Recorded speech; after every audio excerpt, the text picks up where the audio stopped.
suis Romuald Fassenet, l'heureux propriétaire du château du Mont-Joli, établissement qu'on a transformé avec mon épouse depuis 17 ans. On s'est installé au centre-ville de Dole en 2002, puis on a déménagé après 5 années où j'ai eu le titre de meilleur ouvrier de France, l'étoile Michelin et 2 enfants. Voilà.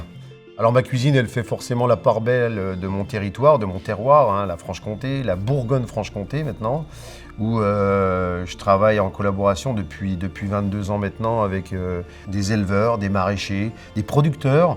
L'histoire du foie gras avec Rougier, ça a été mon titre de meilleur ouvrier de France en 2004. Ça faisait 2 ans qu'on était installé et on avait dans le sujet une tourte de canard au foie gras de canard. J'ai utilisé le lobe de foie gras Rougier pour cette compétition et je m'en suis jamais séparé.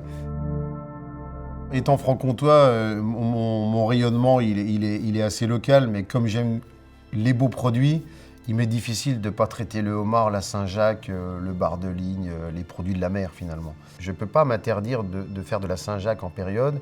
J'ai une cuisine de saison et je veux faire plaisir à mes clients. Donc du coup, on conditionne. Comment on conditionne? On surgèle.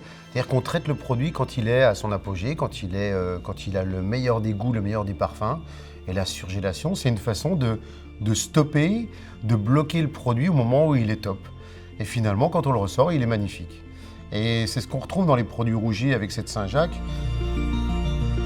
Regardez, comme la souplesse, on a vraiment l'impression que c'est une Saint-Jacques qui sort de la coquille. Et ça, c'est important. Alors, la Saint-Jacques, oh là là, la Saint-Jacques. La Saint-Jacques, on a tellement de plaisir à décoquiller cette Saint-Jacques, de la voir vivante, de la voir bouger encore dans la coquille.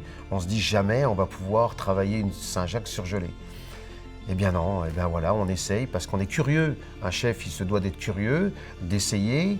Et j'ai plein de témoignages comme ça avec des grands chefs où je leur ai dit, allez, essaye donc cette Saint-Jacques, va essayer de la combiner, travaille-moi quelque chose pour des dîners, des moments de partage, et ils y reviennent, comme moi.